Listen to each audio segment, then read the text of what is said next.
I have talked to you about finite element method. Today I am going to talk to you about finite difference method. So you have a partial differential equation. We want numerical solution of that partial differential equation. So first we have to discretize the equation, and when we discretize it, we generate a set of algebraic equations which may be linear or non-linear, involving the solution at grid points.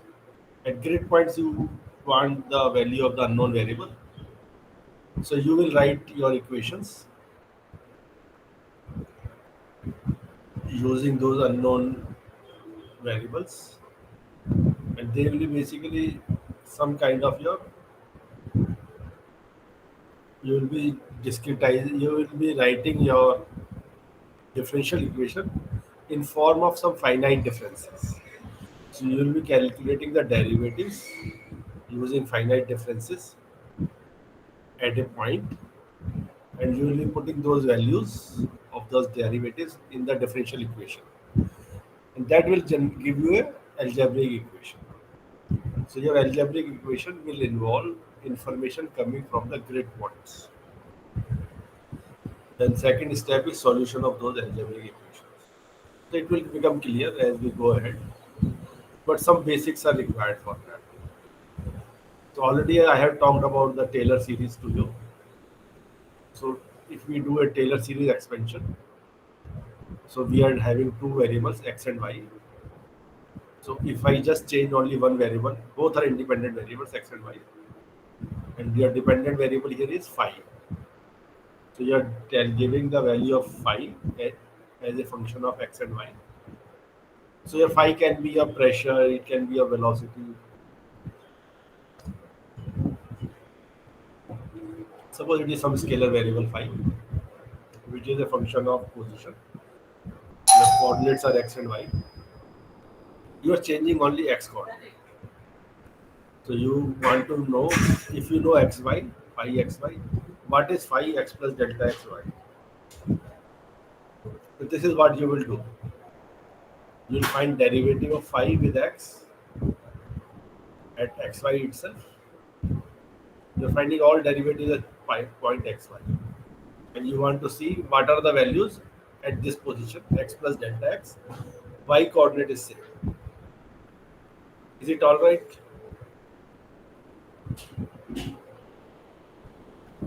Arvind, any problem with this equation?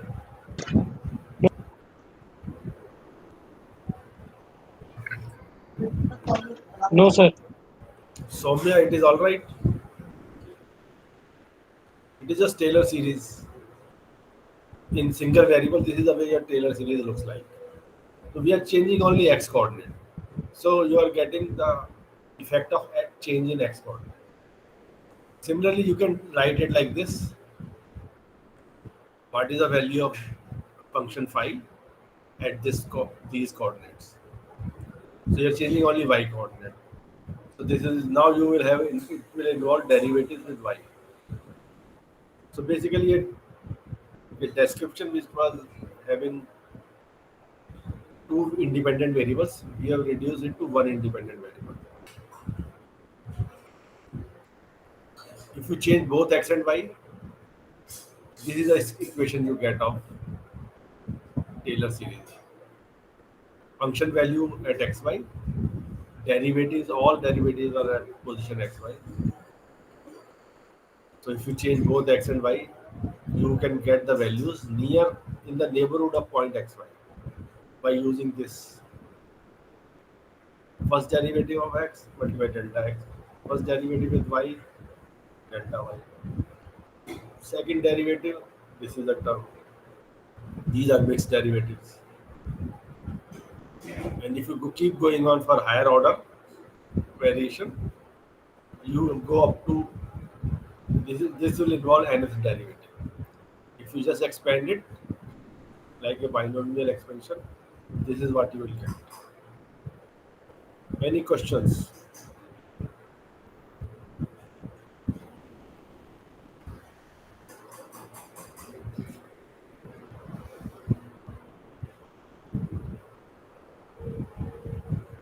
This is very important to understand finite differences. Otherwise, we will be in trouble.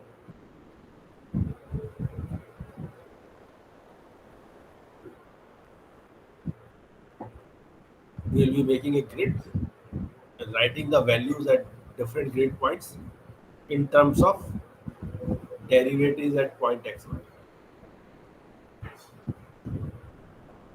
Any questions, Soumya? Soumya is not there, looks like. Arvind, is it all right? Yes, sir. Okay.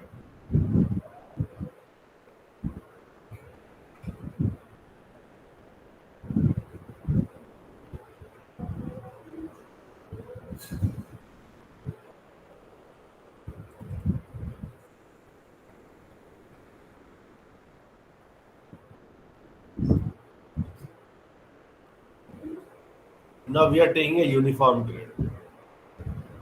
So we have got node ij. So I am showing you here, I am changing I in x direction, j in y direction.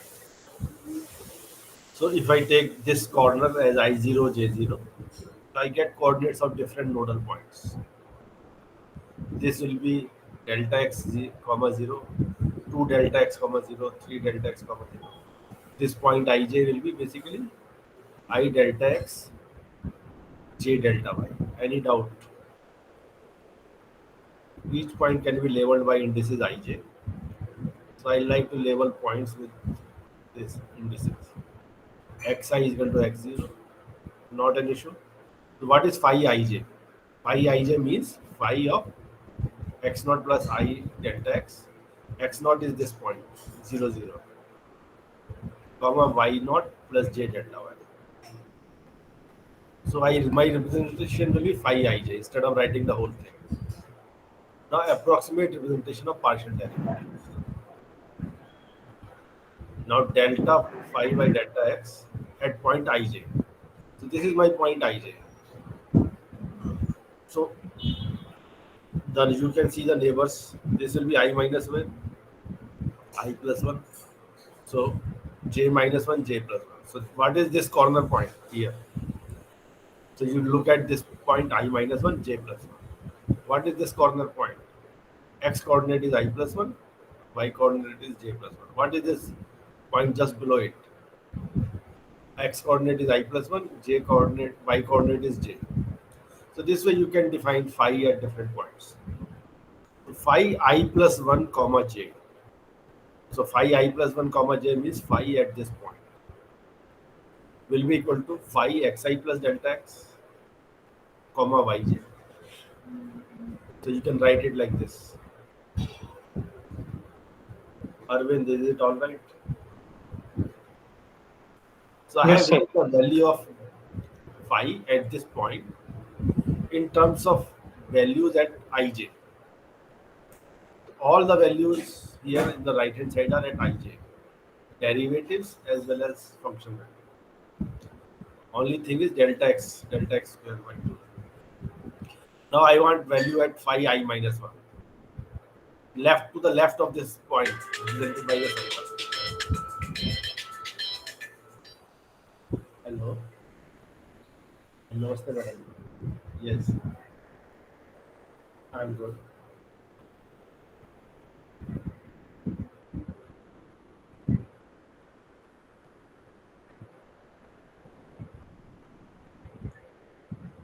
Okay.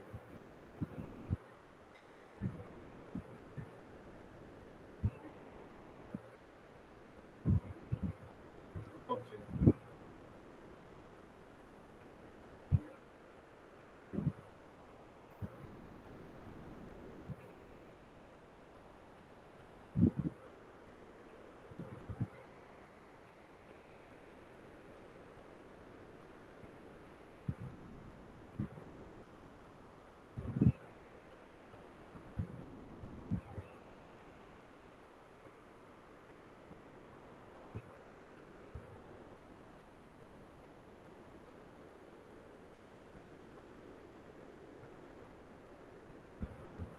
From 9.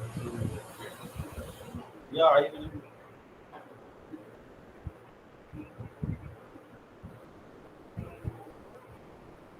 So this will be so my appointment will be for a day. How many hours?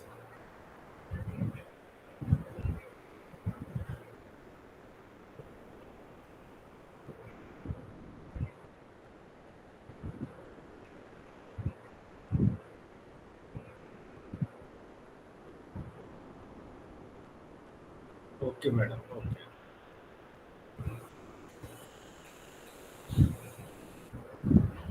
ठीक है madam.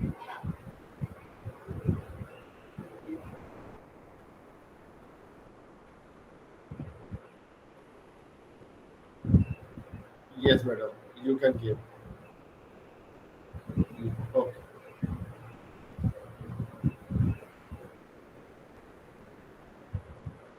Okay. Thank you, madam. Okay. Okay. Thank you. Bye bye.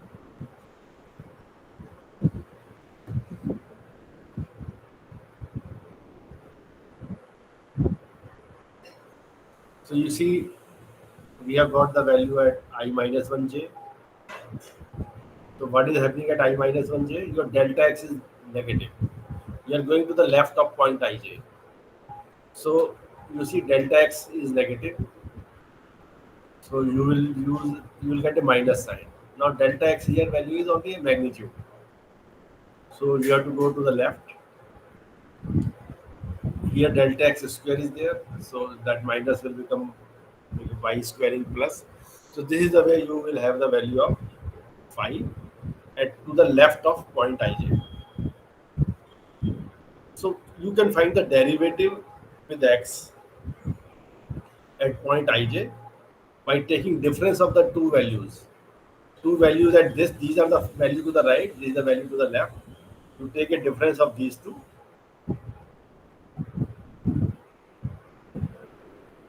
Okay, okay. Sorry. What you do, like if you take difference of these two equations, what will happen? You see del phi by del x is there. Del phi by del x is here. So this become twice. This is plus, this is minus. As you subtract, it will be twice into delta x. So what will be del phi by del x? You have to divide by 2 when you get it. So suppose you take a difference of these two. So phi I plus 1 comma j minus phi ij.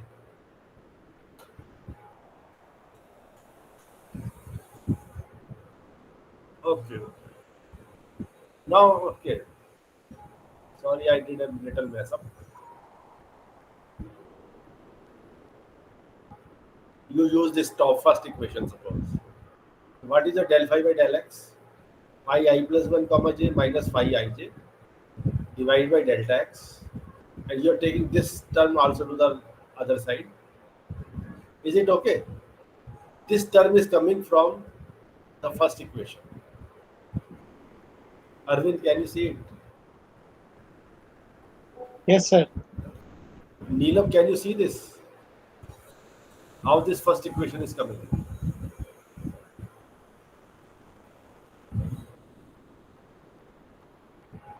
Okay.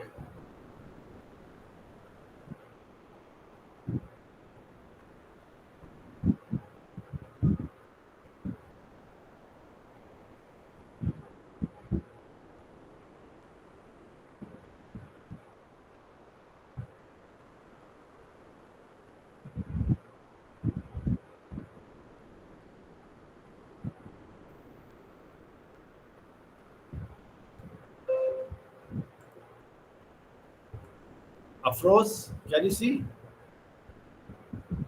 Afroz, are you there? Yes, sir. Can you Sir, see actu- how first equation is coming of the derivative? yes, sir. I did not understand. One thing is the difference between del square phi x del x is cancel out, na? No, Del, no. Just you're not taking any difference. Just first equation you look at, and you yes, sir. just pick First, out this. I have understood. You just pick out this term del phi by del x ij. So Yes, sir. that will be phi I plus comma j minus phi ij divided by delta x, and this entire term goes to the other side. Okay, okay, sir. See, Understood. all right. Yes, So sir. if you replace the derivative by this term, so this is your finite difference for this is your forward difference approximation. This is called a forward difference. You took the value ahead, subtracted from this value, and divided by delta x. So this is known as forward difference approximation for this derivative with x, and this is the truncation error. Can you see the truncation error? Okay. If you do not consider these terms, only use this first term as the derivative of phi with x partial derivative, then you are making this error. Afroz, is it all right? Sir, yes, sir. Now I can also use this second equation for finding del phi by del x. So that will be nothing but phi ij minus this term. Yes, sir. So this is known as backward difference approximation for del phi by del x. So you see this term phi I minus 1 comma j. This is before the ijth term. So this is known as backward difference. The one is forward difference and the other is backward difference. And these are all truncation errors. If you just use this term. Similarly, you have got central difference. In that, what I was So, telling you earlier, you take what the do you limit mean of, by the sir truncation error? Truncation means? I will tell you. If you do take the difference of these two, then phi I plus 1 minus phi I minus j. You see? Yes, sir. And this del phi by del x and minus del phi by del x, it will add up when you subtract. So you will get twice of delta x. And other terms are coming up. So you see, this term has a higher accuracy if you look at it. What is the suppose you say approximation of derivative is only this first term. Other terms you are neglecting. So what is the order of error? Delta x square. Now here, if you are neglecting the other terms, what is the order of error? Delta x. So your error in derivative will go to zero as far as delta x goes. Here it will go as fast as delta x square. Suppose delta x is 0.1. So delta x square is 0.01. As the delta x goes to zero, this error will go to zero much faster. Now, do you understand truncation error, Afroz? Sir, understood. Because I am truncating the value of derivative here with its first term itself. So this is a truncation error. Order of approximation. We assume delta x is small. So that is delta x.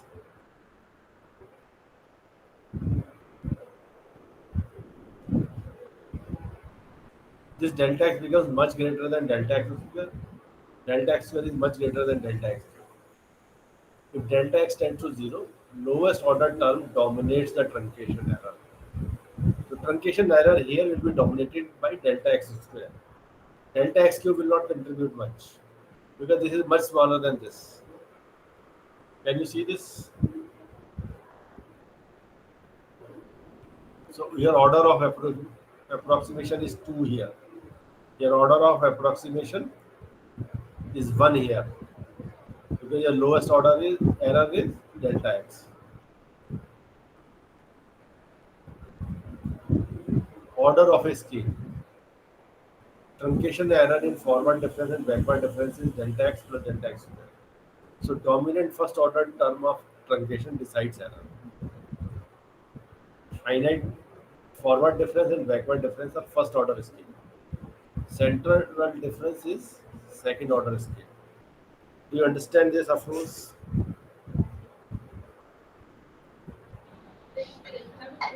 So higher order method should be more accurate. Yes, But sir. sometimes central difference approximation may cause numerical instability. So there are two things.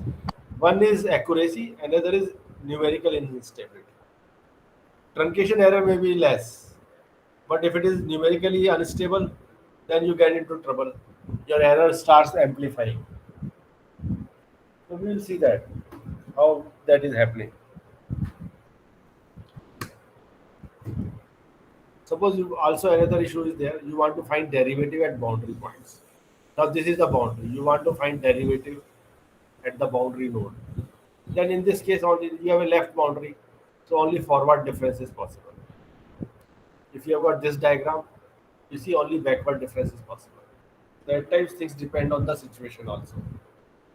What you will use, or you assume some symmetry, then you can talk of central difference also. You assume a symmetry, you assume whatever is the value at the left, same value will be there at the right. Something like that. Higher order derivatives. So we just now talked about first derivative. Now we want to do higher order derivatives. To approximate nth derivative, at least n plus 1 grid points need to be there in the stencil. This is known as stencil. You have picked 3 nodes. So this is a central difference stencil. I plus 1, I minus 1. So you want to find derivative at I. You are using information from left and right. So forward difference stencil. So you want to find derivative here. You are looking for a forward node information. You want to use backward differences. You are using information from a backward node behind.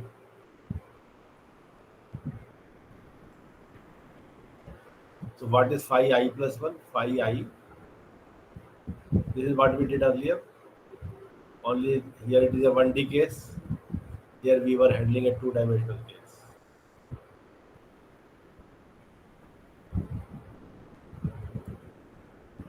So I want second derivative.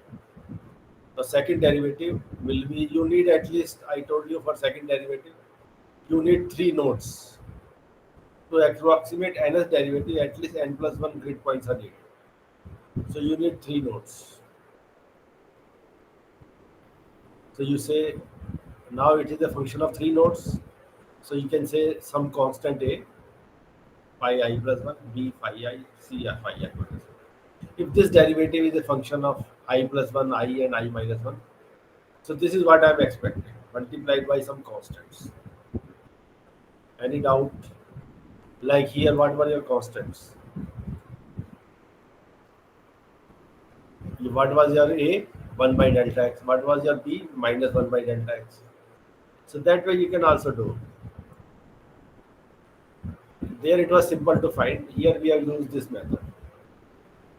Now what is phi I plus 1? I can replace phi I plus 1 by this term on the right hand side. What is phi I? I can replace phi I is the same as phi I, not an issue. You already know phi I. What is phi I minus 1? So you use this phi I minus 1 in terms of all these values. So you want everything in terms of your what is happening at ith node value, ith node derivatives. All right. So you want to find derivative of phi at ith node, second derivative. Is that clear? Afroz. Afroz, are you there? Yes, sir. So you know what I am trying to find? Derivative of second derivative of I, phi at position I. Sir, ये and derivative del square phi del s x y a b c is arbitrary anything. Yeah, Three. A, B, C are arbitrary. Yes. Right now they are arbitrary. We will find their value. I say this function, this derivative, I depends only on these 3 values. So these 3 values it depends, but there will be a different multiplier.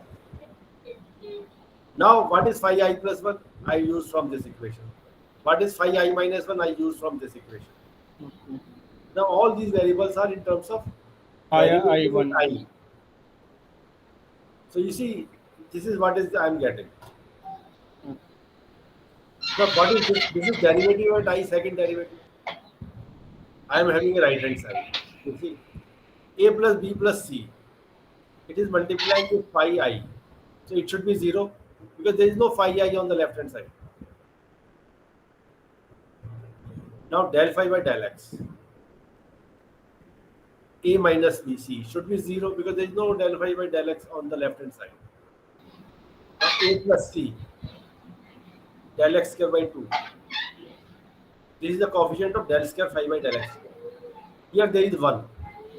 Here also you are having del phi by the x square, but coefficient is 1, so you equate to 1. These higher order terms you are not considering. You are restricted to only these first three terms. Okay? So here you have truncated your series because they are higher order derivatives, and these are higher order values, delta x cube, delta x4.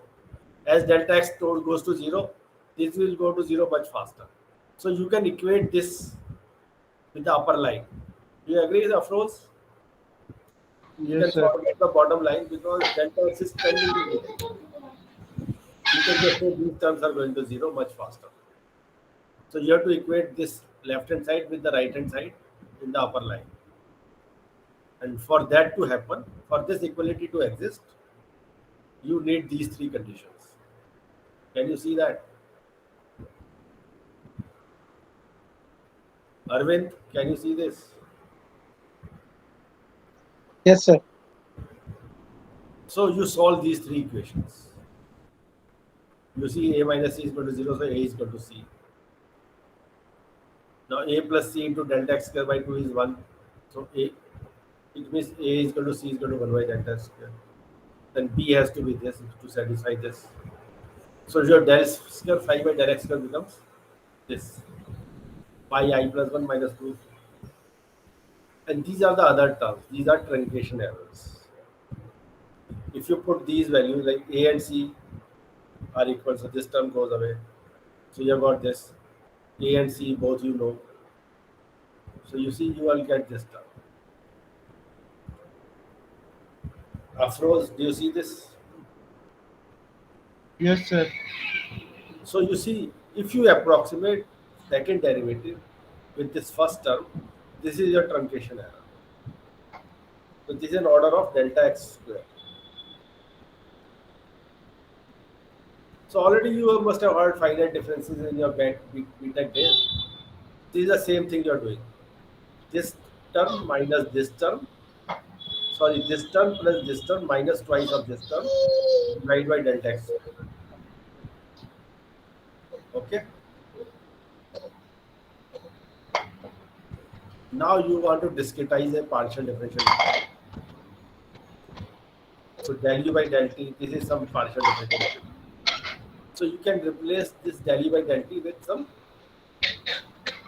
finite difference. Similarly, this term you can replace with finite difference. Now you know how to find finite differences. And you can use that.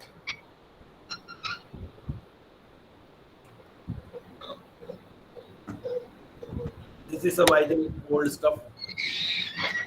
No, it is there. So we will do this. So this is a transient term. This is a convective term. This is a diffusive or viscous term. All this we had discussed in our lectures, my lectures on partial differential equation basics. Also, the video is there on the YouTube live channel. So you are given some initial conditions at time t is equal to 0. Boundary conditions at initial time at x equal to 0 for all time. This is the velocity, and at end point L, x is equal to L for all time. This is the velocity. Okay, you are given variation with time.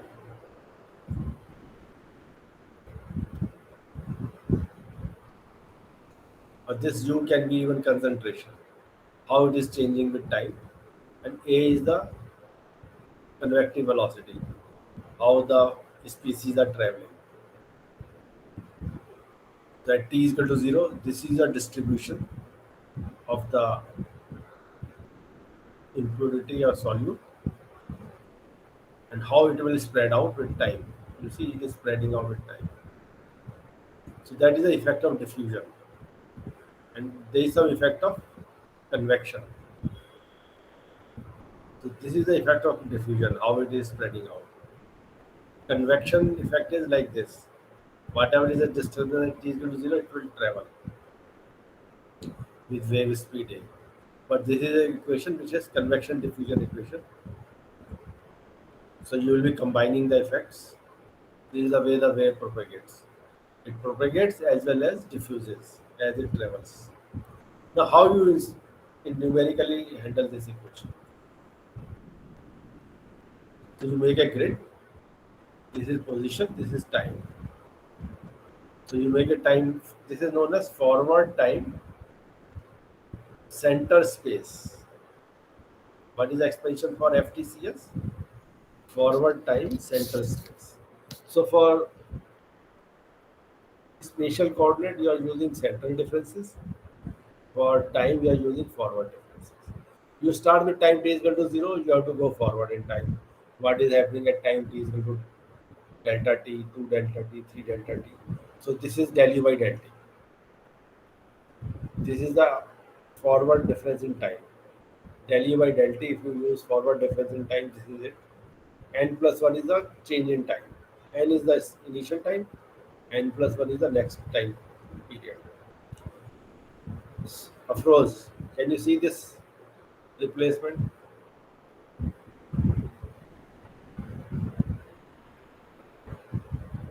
Afroz Alam. Yes, sir. Yes, sir. Now this is del u by del x. So you see this is center difference of del u by del x. And these values are at time n. I have taken values everywhere at time n. You will see only one value is at time n plus 1. I already know the solution at time n. Like for starting time t is equal to 0, you know the solution. You are given the domain field. Only boundaries are changing with time, and then you have to find how the values are changing in the domain with time. So this is the first order derivative, del u by del x. This is the second order derivative. Is there any problem with this equation? So this is your partial difference equation corresponding to your partial differential equation.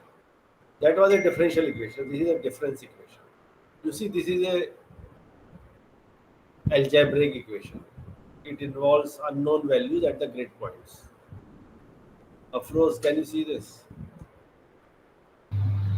Yes, sir. Any problem with this? Arvind Pokhriyal, any problem?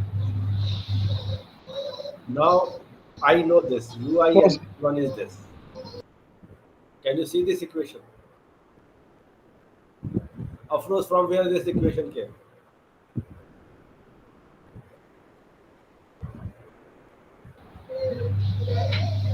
Mr. Taylor Afroz, series expansion. Yes, sir. from where it came? Taylor series expansion. Very good. So this is simple Taylor series expansion. You have found the value at the next time n plus 1 in terms of value at time I, at position I and time n. Similarly, you found I plus 1 value in terms of whatever is at I and n. Similarly, I minus 1 in terms of I and n. All right. Of course, why did we did this? Why did I try to find these three terms?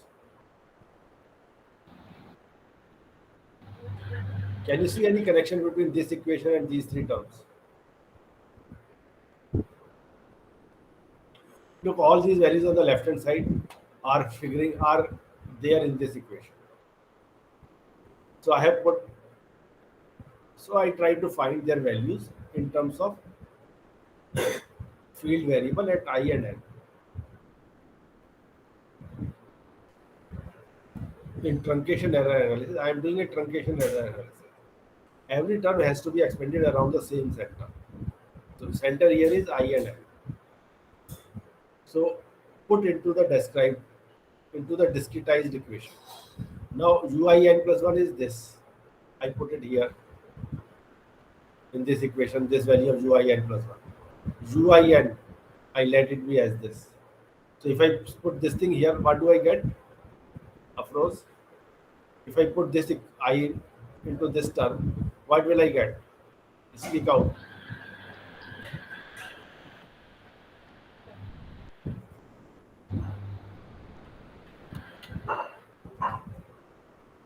Arvind Pokhriyal,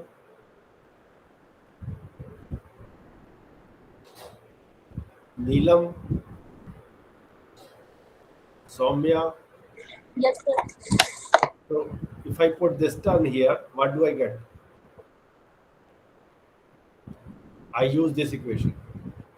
If I'm going to substitute whatever is this value on the right hand side here, what will I get?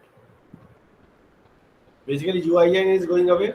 Yes, You are sir. getting U del UI by del T, IN divided by delta T. So this is the only term you are getting, plus some more terms. This term into delta T by 2. So you see, delta U by delta T is to the left hand side. This term I have used, put in the right hand side.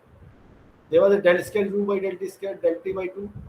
So that has come to the right hand side with a minus sign. Can you see this? Just by putting this expansion in here, I generated this term and this term.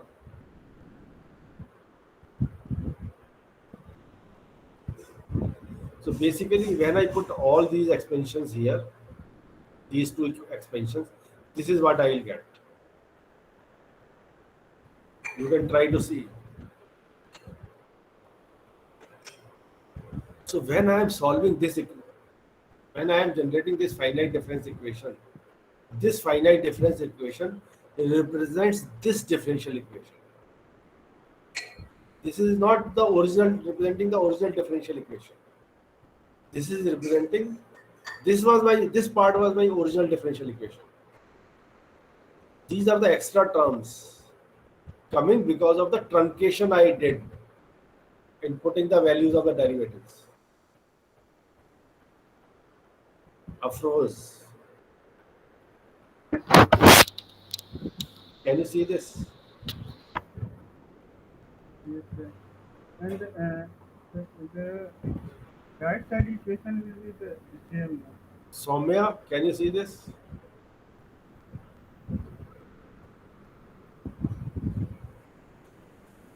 Neelam, Arvind Pokhriyal, yeah, Neelam, yes.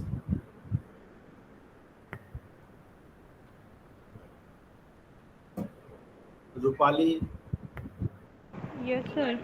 can you see this? What I'm saying? Yes, sir. So you are not solving the actual equation. When you are doing this, you are solving a different part differential equation. These are the additional terms.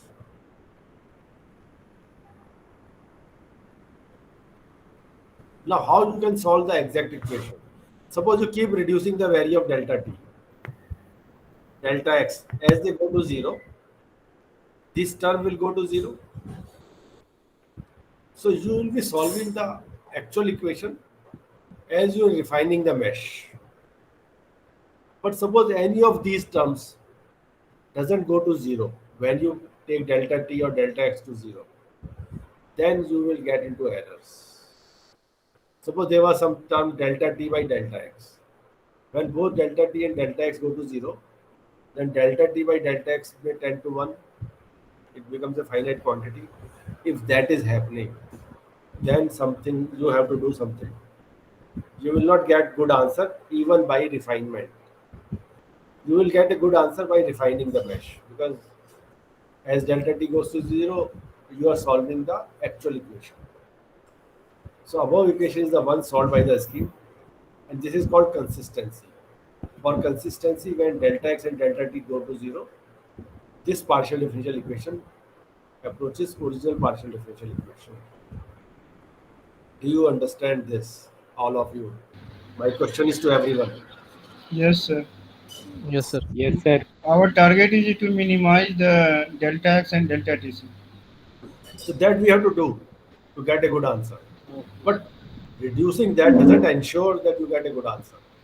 If there is some term here which is not going to zero, the above equation is the one solved by the scheme for consistency. This is called consistent discretization of the differential equation. If delta x and delta t goes to zero, this partial differential equation should also go to original partial differential equation. In addition, this should be independent of the way these terms go to zero. If this is satisfied, scheme is called consistent. Truncation error is, here you see in this case, truncation error is of the order of delta t. This is much higher order error, so this you will not call the order of the scheme, delta t and delta x square. You see, lowest order term is delta x square. The truncation error is of the order delta t, delta x square. Any doubts?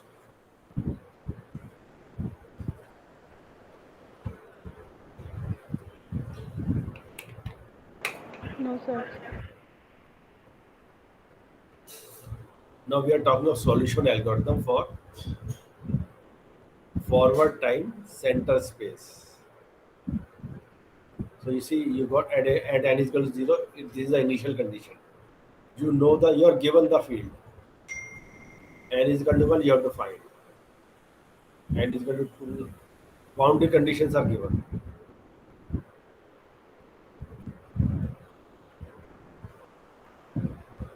So UIN, this is the meaning of UIN. At position I delta x, time n delta t. So I is equal to 0, your left end of the boundary, I is equal to n, right end of the boundary. You are solving a 1D problem. This is some stencil. At nth time, you know I minus 1, I plus 1. This is known. At n plus 1 time, this is your unknown. You want to find the variable.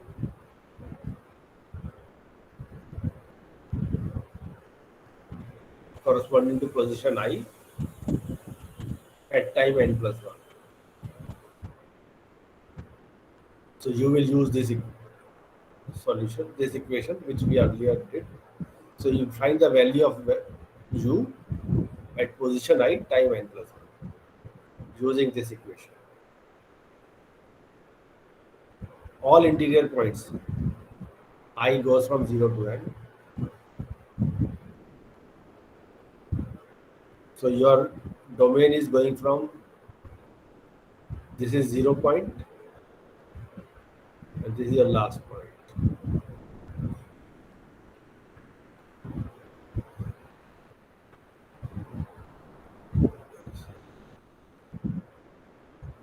So your boundary points, this is the initial, u0 means initial, n plus 1. What is the value at n plus 1? N plus 1 into delta t. You find the value of the variable of the function b at this time. So initial conditions, sorry, these are the boundary conditions. Whatever are the boundary nodes, you are already given the value. So this is becomes u at time capital N at position n plus 1. Sorry, I think n plus 1 is the time and nth is the position. Okay. So you can find the value of, this was the starting node, left node. This is the right node, rightmost node. Nth node, time n plus 1. All times you will get the value by changing the small n. Is it clear? You were given initially boundary conditions. Here you are given initial boundary conditions at left hand and the right hand using function v and w. So this is the value of your variable u. So there you are just plugging it. You want to find the boundary values. Your information is coming from the boundary. Heat may be coming, temperature source may be there, which is fixing the temperature at the left and right boundary. So that information you need, initial value you want to see how if you have a rod, initial temperature, you give it heat at the left end, you give it heat at the right end. Now you want to know how the temperature of the rod is changing inside. This is that problem. You fix the left temperature and right temperature. Suppose you say 0 degree centigrade at the left, at the right 100 degree centigrade. Now you want to find temperature distribution inside the domain with time. So you have to give boundary values. At the boundary, either you have to give heat flux or you have to give field variable. So first step, initial values you need at all the domain. Second step, you write these equations at interior points, and boundary nodes you know the value. Then you change n is equal to n plus 1. You go to the next step. So you keep repeating this step until stopping criteria is satisfied. You have reached you have found the solution for all whatever time you wanted. So this is known as explicit scheme. Each unknown solution can be written explicitly. You see, left hand side is all known. Sorry, right hand side is all known. Left hand side is your unknown. Each unknown solution can be written explicitly in terms of known values.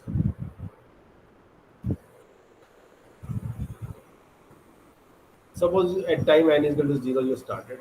Now you know all the values here. Time n is equal to 1, you want to find the value of I.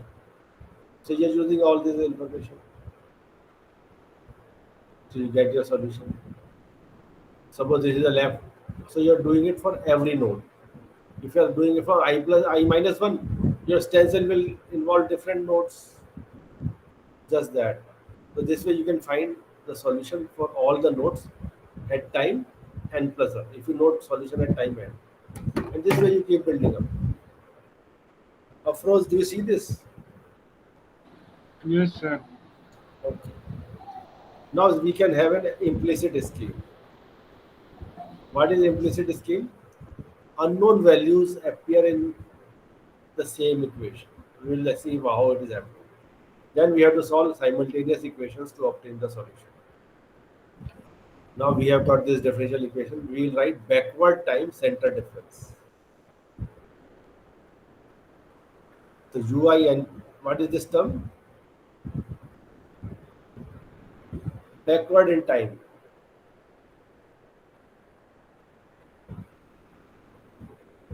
So all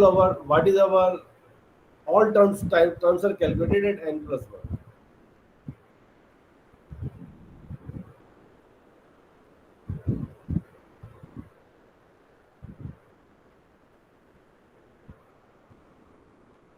Look, this is looking like to you like a forward difference.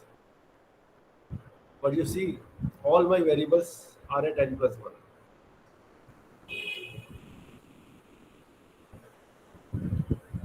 And if I am finding derivative at in,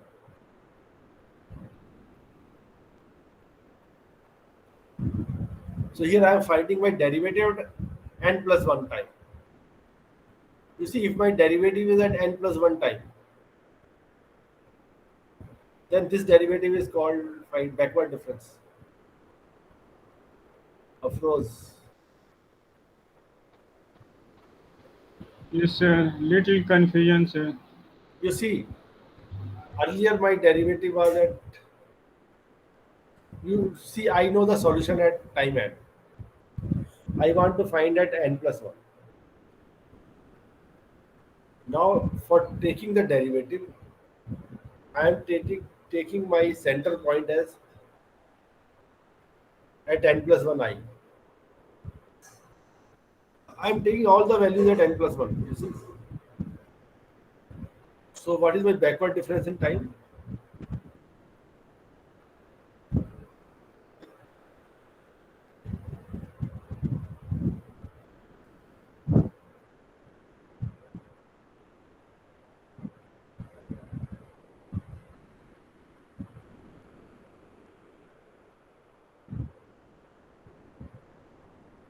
So del u by backward, you see BT, backward time center space. So if you're finding the derivative at n plus 1, what is the backward difference? Tell me. I have to use the previous value. Yes, sir. So previous value will be this ui n plus 1 minus ui n minus delta t is backward difference for the transient term.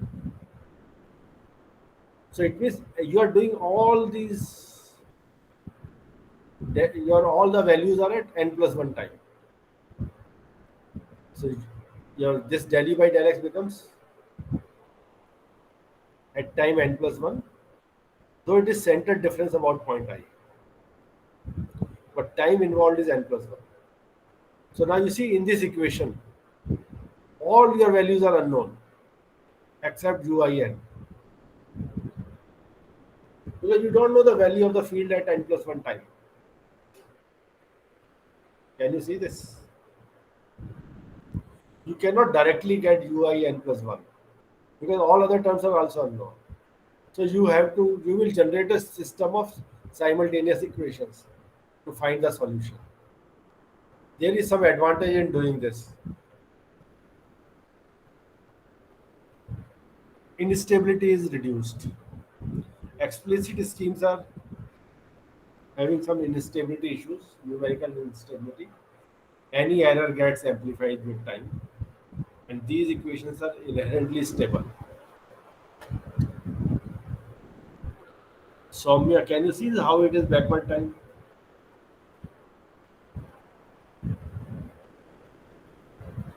Neelam,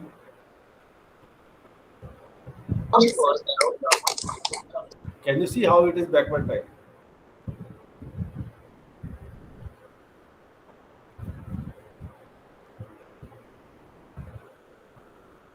Afroz, Yes, sir. so you found you are talking of derivative at time n plus 1. So you are using information of the previous time for your derivative.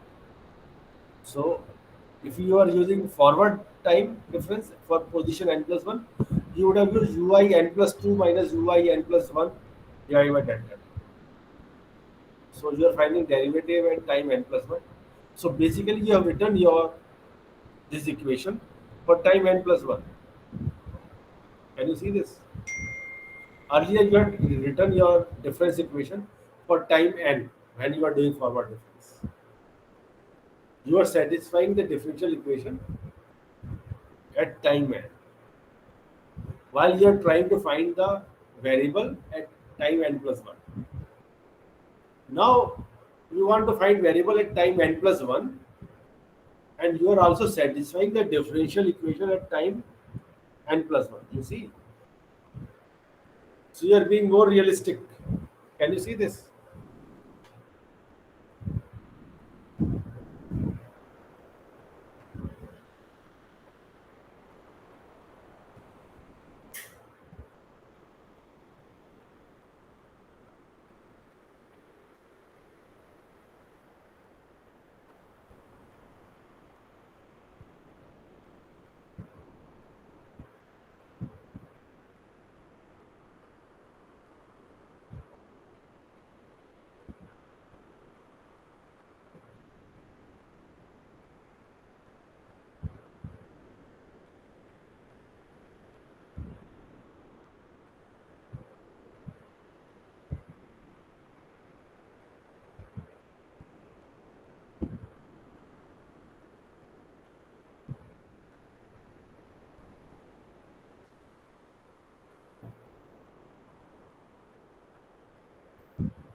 Hello, Soumya.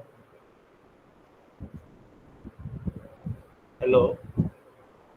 Hello, Arvind. Yes, sir. Can you see the meaning of what I said? This is the differential equation at time n plus 1. Earlier differential equation was at time n. So you want to find values at time n plus 1 and you are saying that your differential equation should be satisfied at time n plus 1. Earlier, what you were doing, you wanted to satisfy the values at time n. You wanted to find values at time n plus 1 while you are satisfying the differential equation at time n. So, which should be more accurate?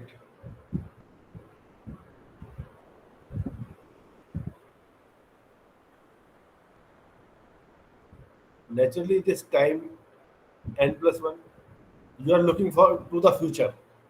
At whatever values you are generating, you expect them to be satisfying the differential equation. You are just not banking on the past. In forward time method, you are banking on the past, satisfaction of the differential equation in the past, while you are fishing in the current time. But in this case, what is the loss? You have generated simultaneous equations. You have to solve simultaneous linear equations. So solving equations is costly. It consumes computational resources, it takes time.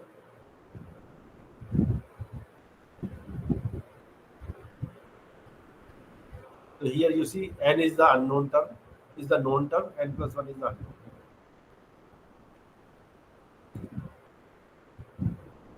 So these are the boundary values. So we have a system of n plus 1 simultaneous equations for each grid point. So you write the equation for each grid point. This is the way your equations look like. If you look at it, these are the equations. You write it in matrix form. So this is known as tridiagonal matrix. In this matrix, you will find that only diagonal term and two off diagonal terms are non-zero. All others are zero. You see each equation depends on I plus 1, I minus 1 and I. So there is no other term. Whenever you are doing second differences, your second order difference, you see there is only looking to the left and right. One node you pick, you only look left and right. And if it is a 2D case, top and bottom. So in one dimensional case, you find only three terms will be non-zero in each equation. And this is the very unknown variable at n plus 1 time. And this is your known vector coming from your previous time step. You see these are the boundary values and these are the previous values. Any doubts? Some people write a code for this. If you write a code for this, a program, you will come to know what is happening. So this is anyway. I will be sharing the lecture on the YouTube channel. You can peacefully look at it. Finite difference method is also important for people because finite difference and finite element, all these methods can be linked. And this is a very popular method for thermal people.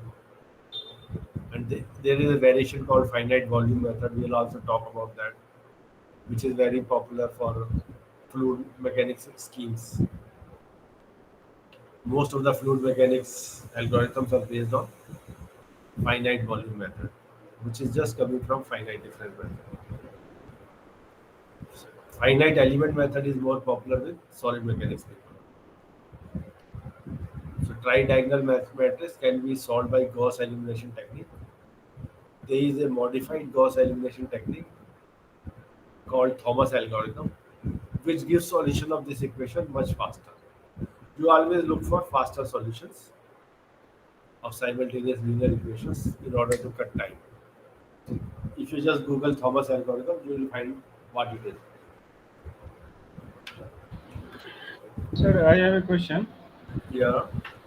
For CFD analysis, we use the finite volume method for more faster. That is more popular. There may be different methods. All solvers have got developed different methods. So you have to see currently what is going on. You try to Google and find out on what solver, what solution technique Fluent is based, Abacus is based, for fluid mechanics problems. You will come to know. Okay, so you can do a little research in this line. So I'm telling you the methods, primitive methods right now. This finite difference method is like the starting method when people started solving fluid mechanics equations using numerical techniques. You see, analytical solutions are not possible for complicated geometries. So people had to resort to numerical methods, and finite difference method appeared first. Finite element method came later. You see, it is always easy to see what is derivative. You can replace by forward difference, finite differences, forward scheme, backward scheme, center scheme. So this was the first technique developed. Now we have to worry about the numerical stability of the time stepping algorithms. I told you there are some numerical instabilities, and explicit schemes are showing some instability compared to implicit scheme. This scheme is called implicit, which I just did. Backward time center space.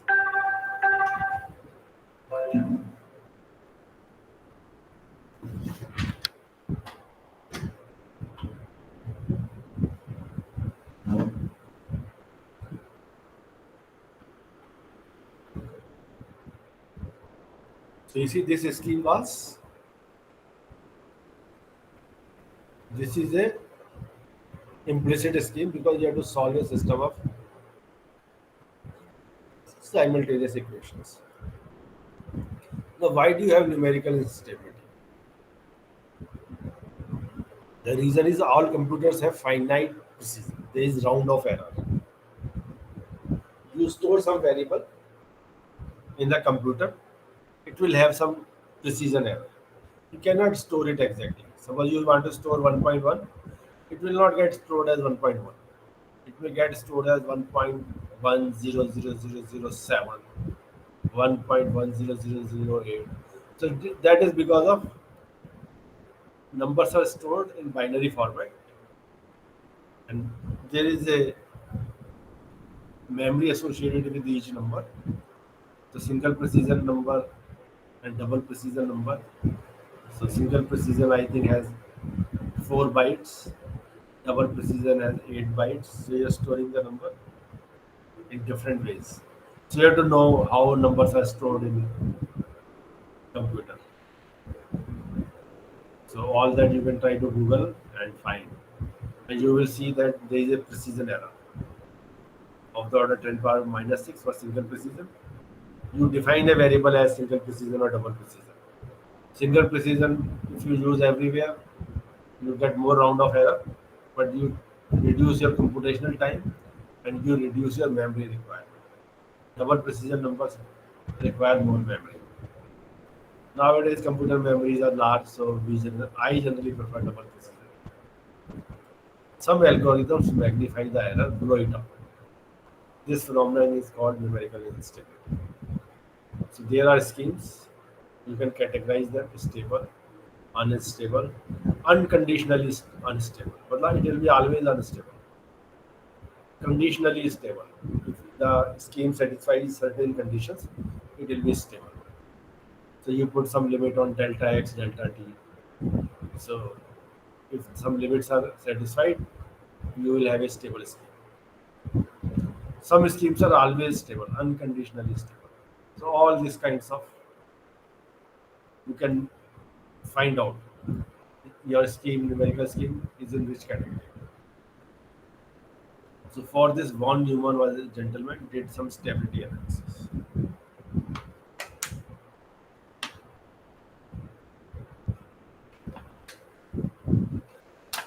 Afroz, are you following? Little, sir, not completely. What did you are not following this instability business? Error is, sir, how unstable, stable. Okay, that anyway I have to tell. Now suppose you want to find this variable u at any point j at time n. You say can be written as sum of these two terms. This d j n is the exact value, and this is the error part. This is the value you have calculated from your scheme. U. So this is can be given as exact term plus error term. Any problem with this? And this error, suppose this error is found as this: AKT exponential of IKX. So this becomes a periodic solution. Whenever you have got something exponential IKX is what? Anybody? Can you explain EIKX? Exponential of iota kx. Cos kx plus I sin kx. Very good. So you know cos and sine are periodic functions and their values are between plus and minus 1. So this term will represent some periodic solution as a Fourier series. Now if this AK, if this term doesn't build up, this term is finite, E iota kx. If this term doesn't build up, your error will not grow with time. So you have to find condition for which error at jth node satisfies this ratio. At n plus 1, ratio of error at n plus 1 and ratio of error at time n is less than 1. So error will keep reducing with time. Can you see this?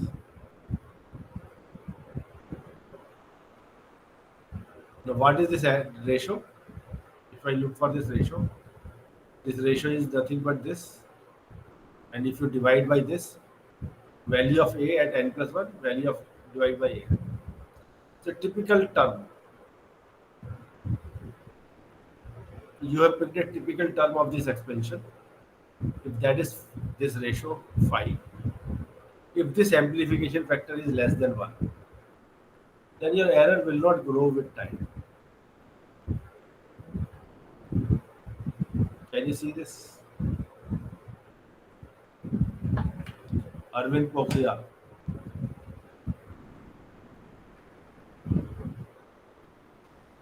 Yes, sir. Okay. So this is our target. We will check how this error is, how this factor is behaving. Now we talk of diffusion dominated problems. There is something called Peclet number. A delta x by nu. If this is small,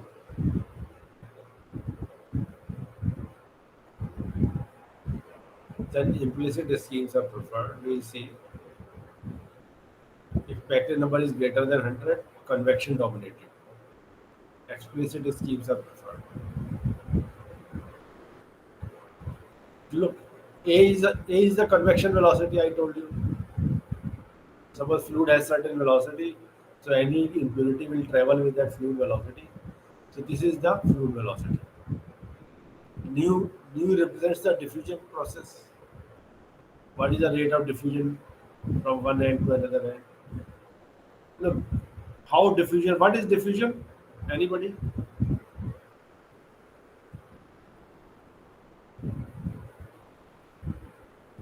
What do you mean by diffusion? One is convection, another is diffusion. Can you explain physically what is the meaning?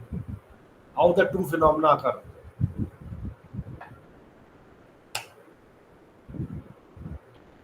Afroz. Yes, sir. In the process of diffusion, energy is transferred without displacement of molecules. And in convection, energy is transferred by the displacement of molecules. What do you mean by does not transfer by displacement of molecule? Change their relative position molecules. So then how does diffusion occur? Heat is diffused.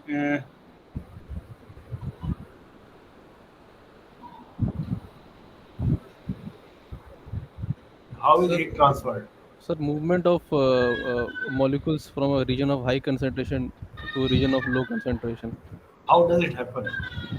When we supply a heat, then I mean, there will be molecule vibrate due to the high heat energy. Temperature will be proportional to the velocity under root of T. It's from kinetic theory of gases. So there will be vibration in the molecules, So and there will be, I think, there will be concentration gradient will be there.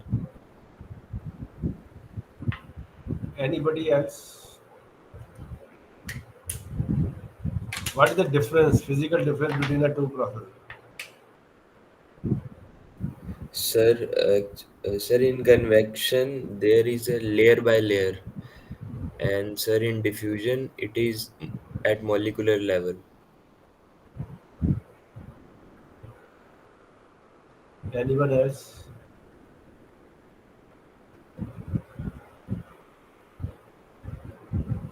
Neelam,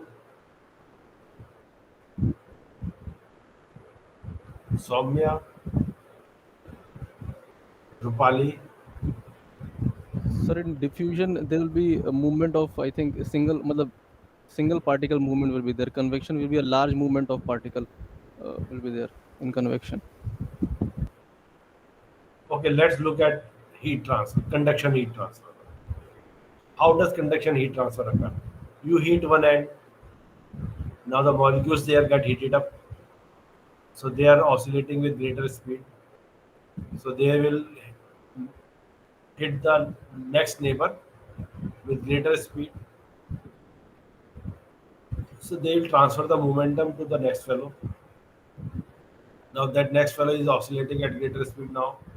He will transfer the movement to the next fellow. The molecule himself is not having any macroscopic motion. You see, there is something called microscopic motion and macroscopic motion. So he is just oscillating about his equilibrium position and transferring momentum by method of collision. So that is known as heat conduction heat transfer. So gradually heat will transfer from one end to another end. Is it okay? And suppose you talk of diffusion of some impurity. You have got some solute which is traveling from one place to another place. Now how is that diffusing? You see, there is a microscopic motion, random motion. Because of that random motion, things will tend to go. Suppose there is certain part in the room where there is no scent, smell of scent. You open the scent bottle at one part, at one corner. So immediately, because of the random microscopic motion, those scent particles will start moving around. So they are moving around in a random motion. A particle may start from one position, after a certain time, it may come back to the same position. But gradually, over time, they will spread around in the whole room because of a microscopic motion. So that is known as diffusion. But suppose you are using a fan and you have put the sand bottle in front of that fan. Now that fan, those sand molecules are traveling with that air moving with the fan. Fan is blowing air in a macroscopic manner. So there are two kinds of flows. One is macroscopic, another is microscopic. So microscopic motion causes diffusion, macroscopic motion causes convection. Is it okay? So some of you had talked the same thing, but I have put it in more clear words. I think Afroz was saying that particles, there is no displacement. So that is what he meant. There is no displacement of the, you see, there is no macroscopic displacement. Of course, any random motion also involves displacement. But there is a macroscopic motion is a more directed motion. All right. Random motion is dictated by the temperature of the body. Higher the temperature, more the random motion. So we can define these terms. This is macroscopic velocity, delta x by nu. Nu is something to do with You have to see what is this equation, how things are diffusing. You see, for heat transfer, it may be a function of some other parameters. So this helps in diffusing out the parameter.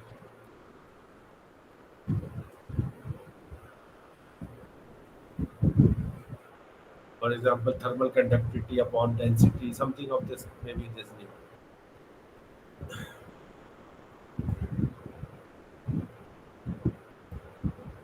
So this term, upper term, talks of diffusion, sorry, convection, and lower terms cause of diffusion.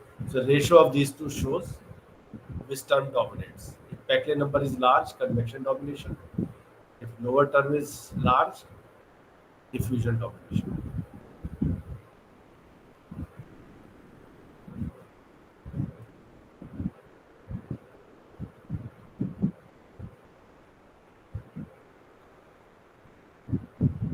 It is talking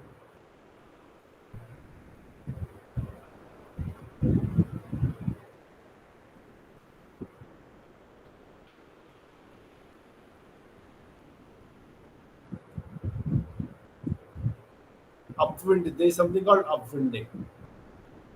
I will tell you what is upwinding. Forward time center space. The scheme is unstable if nu is equal to 0.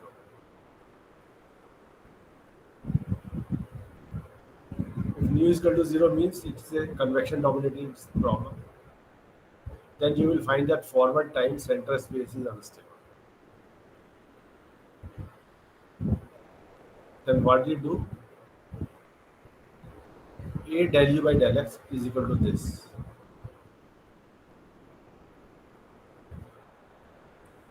If A is greater than u 0, you use a backward difference.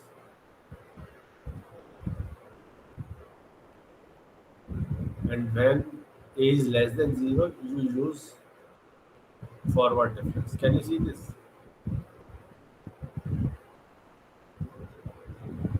So there was a term involving first derivative. We are using backward difference when A was greater than 0. So you see, whenever A is greater than 0, you see flow is coming from left to right. So if you want to talk of point I, you need information from the behind, I minus 1. So you take your first derivative as this. And suppose flow is going from right to left, then you will use information coming from the right in your derivative. So this is a forward difference in space. So it depends what you use, depends on the convection velocity. What is its sign? If you do this trick, your scheme becomes stable. So we look in the direction from which information is coming. So we are assuming A is greater than 0, for example. So this is my forward time. I'm using a forward time scheme. So this is an explicit scheme. Del u by del x is this. A is greater than 0, so I have to use information coming from the left. So uj n minus uj, and this is a center difference. I could have also used center time, center space. So this scheme will be stable. It will be seen. Had you use here uj plus 1 minus uj, this would have become unstable. Or had you used center space for this derivative, you would have been in trouble. So it is seen that by using upwinding, you reduce your numerical errors. Center time, center space. Now suppose this is your differential equation. Center time is this. Center space is this. We are using n plus 1 time, n minus 1 time. This becomes your time derivative and position I. Center space, everything is at time n.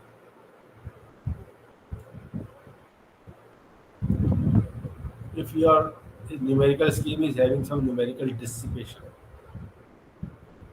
your solution, your initially sharp solution becomes diffused. So this is known as dissipation. The values are dissipating.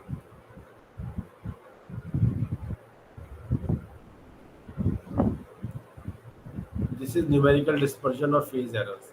If you get a solution like this, you get oscillations. So what is happening is different phases travel with different speeds, or they have different amplifications, and you will get this kind of an error. So you read about what is dissipation error, what is dispersion error. So you see dispersion is like you have light, you pass light through glass, then different wavelengths of light have different speed in glass. So you see a spectrum.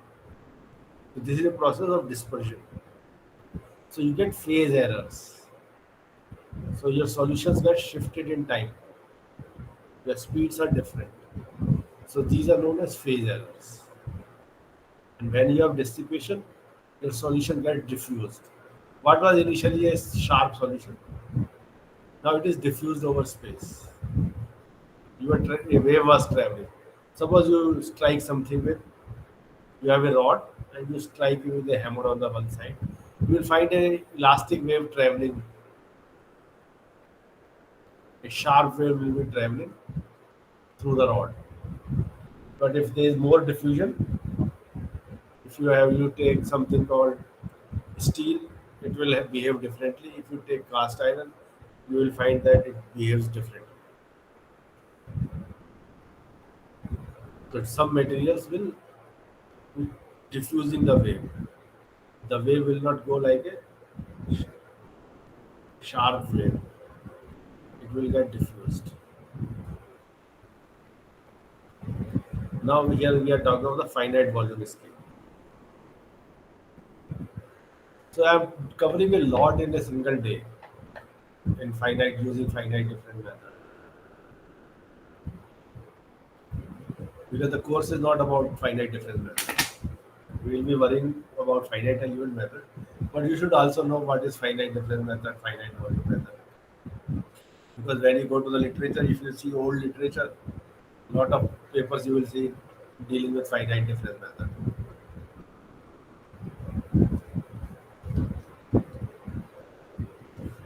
But they may have lot of valuable content technically.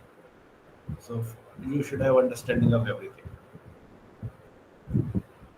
At times, old papers can present the problems in a much clear manner. They don't expect you to know anything. They are starting everything from zero. So you understand the problem, its physics more clearly if you see older literature. Now, finite volume method involves conservative form of the governing equation. Did I talk about these conservation laws? If you write an equation in this form, this is known as conservative form. You know Reynolds transport theorem? All of you know the Reynolds transport theorem. So we'll talk about Reynolds transport theorem someday. So Reynolds transport theorem can be used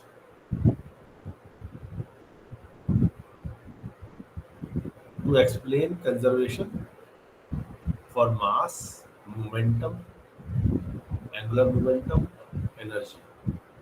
So one equation, you just change one parameter for which the equation is written. You replace it by 1, it becomes conservation of mass. Replace it by velocity, it becomes momentum. replace it by r cross velocity, it becomes angular momentum. Replace it by half u square, it becomes energy. So all those terms are same one equation can give you four different conservation laws. So you see here something is varying with time. And this is the flux of that quantity. Del by del x of AU. This is equal to this right hand side. So you see this term is convective flux. This term is diffusive flux. We have written everything as del by del x, del by del x. You understand the importance of this del by del x?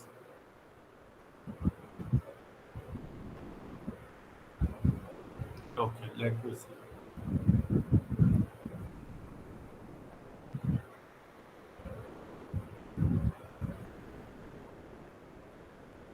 We did a simple problem, I think, in long back. Sigma xx applied to this phase.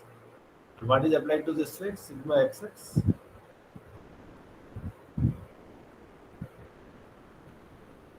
Because sigma xx is not uniform. Suppose it is varying. There is a gradient. So what is the net force?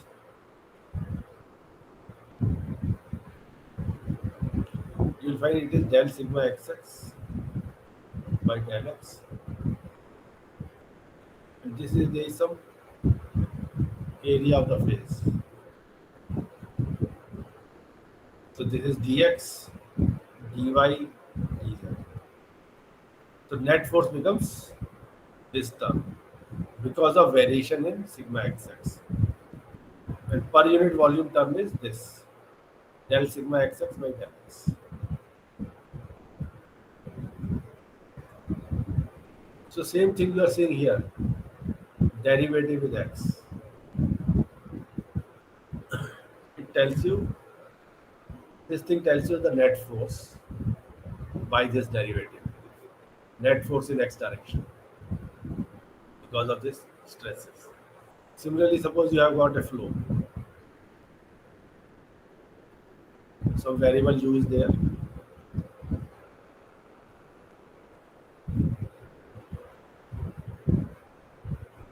And there is a flow velocity is a. So what is the quantity entering here? A into u. And what is the quantity leaving? AU plus del by del x of AU dx. Do you see this?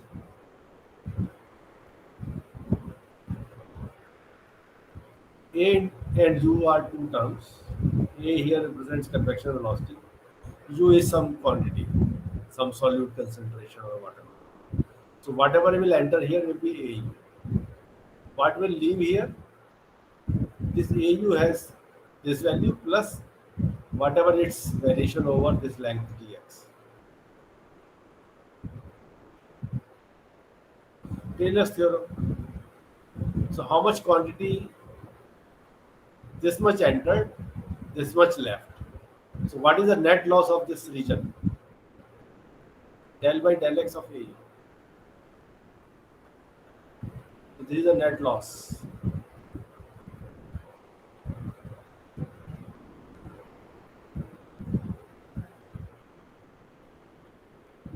Can you see this? Suppose you are not having the right hand side. So what is my del E by del T?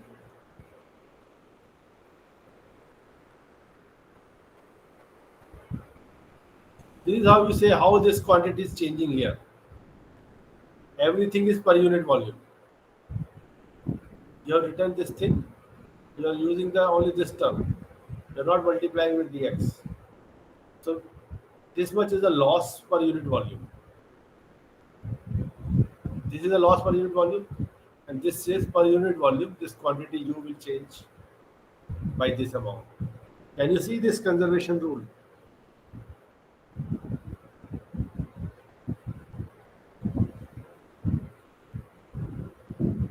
Rupali, Soumya, Afroz, Yes, sir. Can you see how this is coming? Whatever is the change here, something is lost. So that will cause change in the quantity. This is the way you are writing your heat balance equation, energy balance equation for conduction. Whatever is the heat conducted away leads to change in internal energy.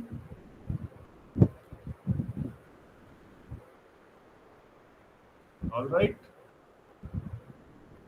So these are your conservation laws. We'll do it in greater detail. Are you doing a course in fluid mechanics? Hello, Afroz. Basically, I am PhD student. I have learned in the MTech Okay, level. okay.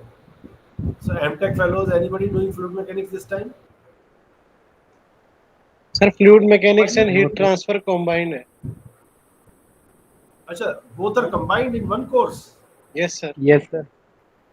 So who is teaching? RS. Mishra sir. Okay.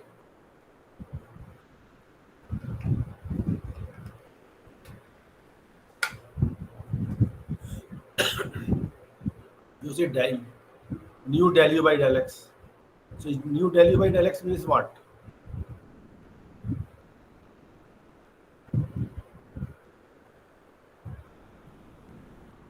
You have to speak out, intervene. Afroz.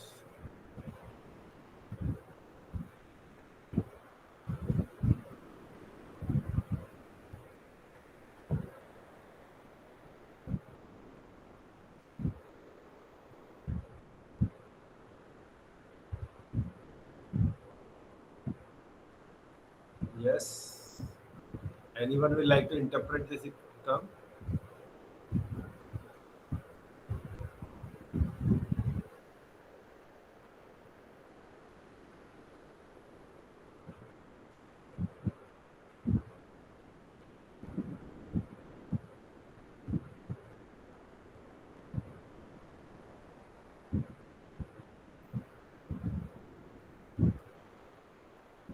Okay, let me do it.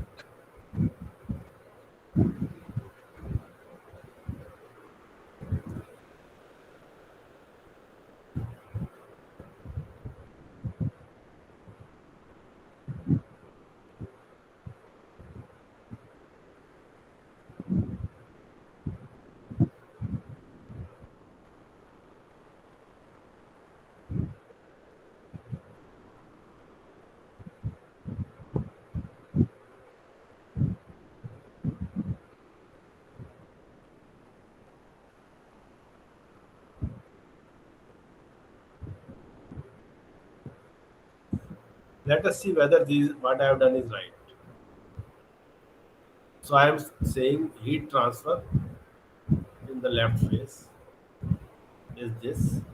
Heat transfer in the right face is this. What is dt by dx? Suppose I have a temperature profile like this.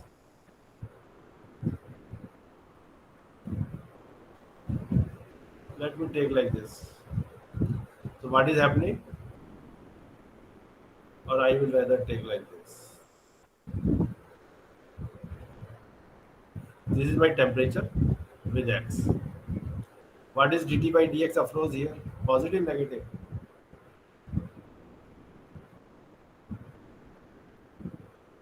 Negative, sir. Negative. So what is this value here? Qx? Positive, negative? Negative, positive हो जाएगा. Positive, sir. Okay. So you see flow is occurring in positive x direction.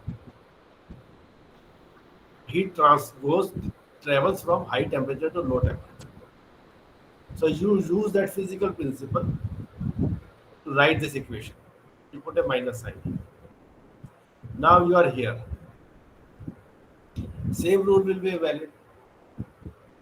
Heat will leave this part with the same law. Only it will depend on the derivative at this position. So what is the derivative at this position? Given by this simple Taylor's theorem. So what is the net flux?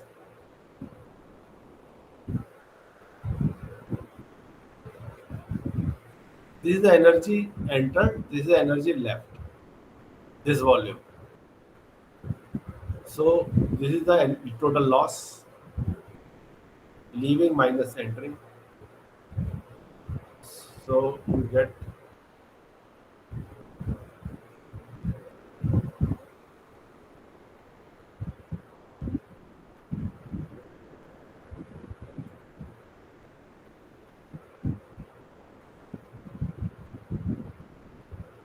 so this is the energy which has left.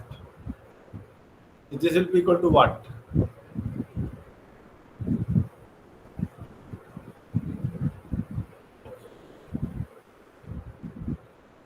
This is the energy moving out. This is the energy entering.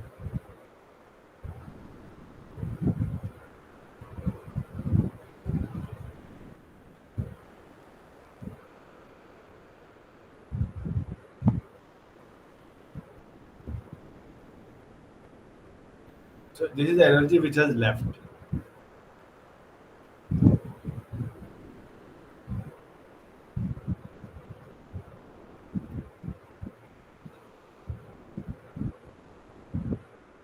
So if I say what is your change in internal energy, what is the internal energy here?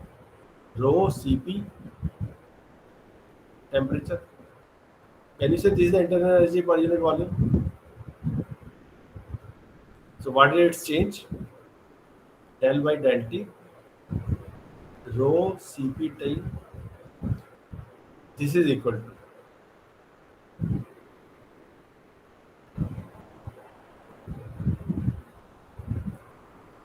This is what it is leaving. So you write minus Ka del square by del T x square. Now per unit volume you are dealing, so dx term goes away. Because here this term is per unit volume. So this is the reduction and this is the change.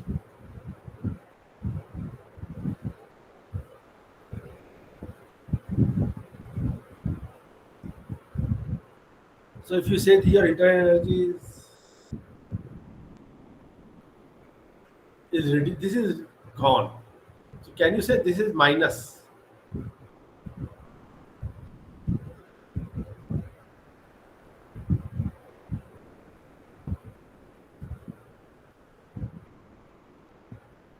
Since something has left, so that is a loss. So loss has to be put with a minus sign. Afroz, I said Yes, sir. this term has left. Don't look at this minus sign. This term has left. So leaving means it has to have a negative sign. Or had we shown what has entered the system? Look, whatever has entered the system will increase its internal energy. Change in internal energy will be del by del T of this. What has left? What has entered? This term has entered. This has left. So you will have to put a minus sign for showing what has entered. Total entries, sum of all the entries. So for entering of this, you will have to put a minus sign because it is a leaving. Okay. So this is what you get. So you see, this is what is explaining your right hand side term. Del by del x of mu, del u by del x. So this is conservation form of the equation because this is written like a flux. When you write del by del x, it is like a flux. How flux is changing? There is a flux here, there is a flux here. Change in quantity depends on how flux has changed at the two surfaces. If larger quantity is leaving, it will get depleted. If smaller quantity is leaving, entry is more than exit, quantity will grow. So you have written the equation in the conservation form. When you write like this, had you written a del u by del x, it would not be a conservative form because a can also change. Total term AU represents convective flux.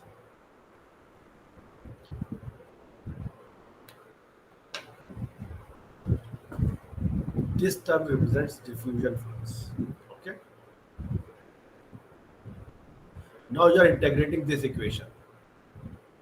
Now this is your body. You have taken this as a volume. You want to write the equation for this cell. Now you are not writing the equation for a node. Earlier you are writing at a node. Now you are writing for the cell. You want to see what is happening on this phase and this phase. So you will integrate this equation from I minus half to I plus half. You see, these all equations are in per unit volume. Can you see this? What I told you. This net force was per unit volume. So all these terms are per unit volume. You think it over. So you are integrating with dx.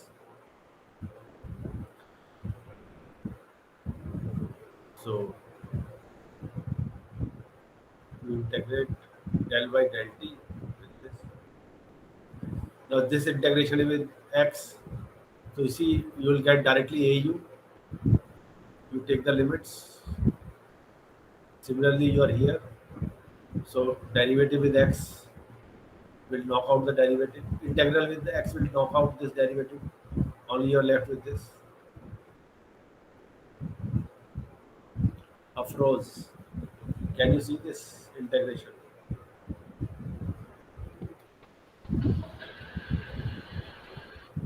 You see, integration is anti-derivative. Integrating with x is going to kill this derivative. And you will get the full term. Then you are taking definite limits. It's a definite integration. Now, what is this del by del t of this? If you say u is like ui here, you are saying the average value of u in this cell can be given by ui. So average ui bar delta x. So this is the time derivative of that is equal to.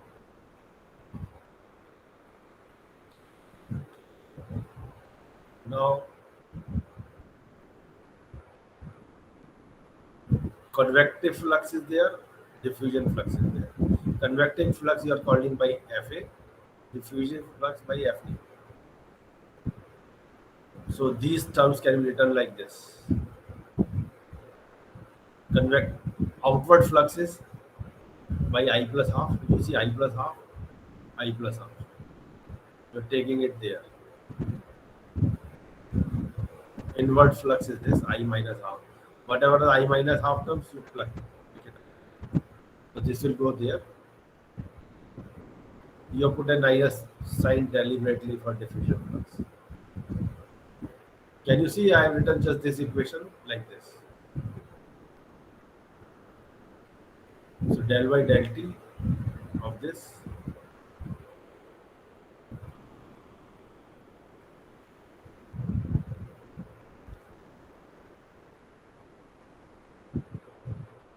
so you see there was a delta x here.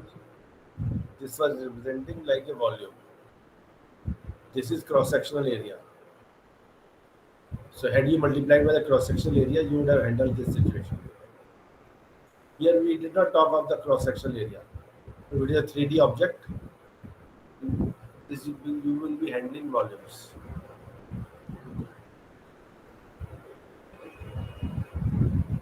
So cross-sectional area here. These are where you show outward cross-section, outward normal, outward normal.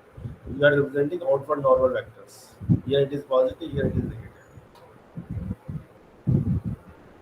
Outward normal area.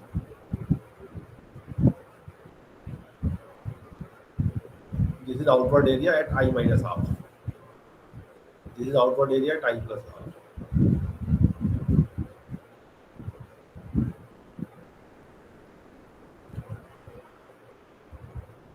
So F mu I plus half is writes like this. Same thing is just clubbing up. He is using some derivatives. What is del u by del x I plus half?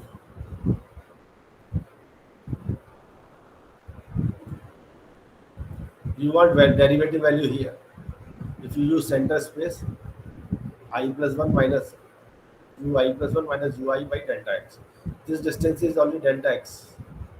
This entire cell length is delta x. The distance between these nodes is also delta x. If you want here, it will be ui minus 1 upon delta x. So those values you are replacing of these derivatives. You look at this, you have this video will be there with you. You will be able to find the values of these fluxes.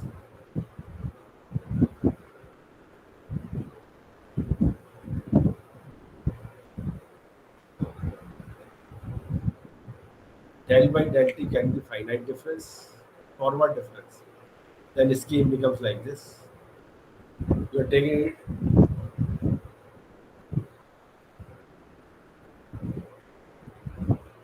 This integral be replaced by ui. So its time derivative will be this forward difference. In convective terms, you can have a simple upwind. AUI plus half, if you are calculating. You can use the a value of I plus half. If this is greater than 0. You are here, you want to find the a value at I plus half. I plus half is this. You want to find the value here. Now you are dealing with the cell boundaries. Now if it is flow is from left to right, you will try to use the value of A at position I.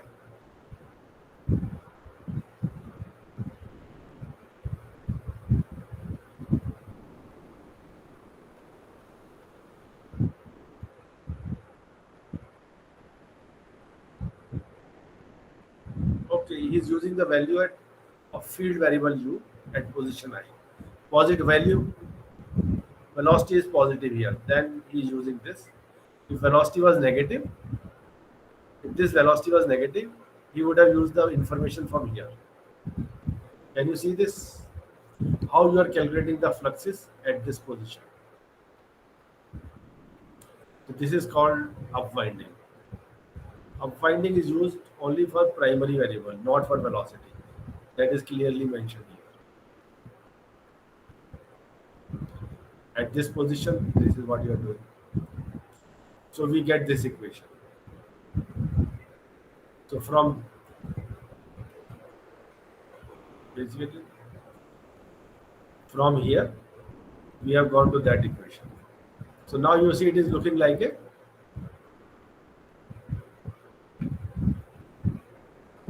your finite difference method equation. But now this equation is satisfying conservation laws. That is why it is generally more popular. So this equation is forward time, center space, upward. Finite volume is always conservative. You will never violate conservation laws. And you will find there is a CFL condition being satisfied by this equation. If this is less than or equal to 1, this will be always stable. This is the stability condition. A delta t by delta x less than or equal to 1. Can you physically interpret it? You see, A is carrying the information. As the fluid travels, there is a speed and in some information is traveling. If your discretization, if your information in the cell, in that time step, information is coming from within the cell, then you will have a stable solution. Suppose you take a very large delta t, you can reduce your computational time, but your solution will become unstable. Because in that time, information will travel far off, or information will come from far off to that cell, which you are not handling properly. You will like your information to be restricted to within that cell. Then you will have a stable scheme.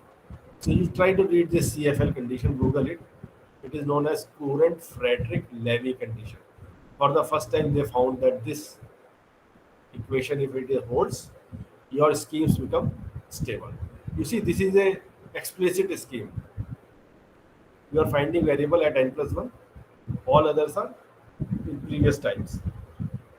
For explicit schemes, this condition is always we check out whether it is satisfied or not.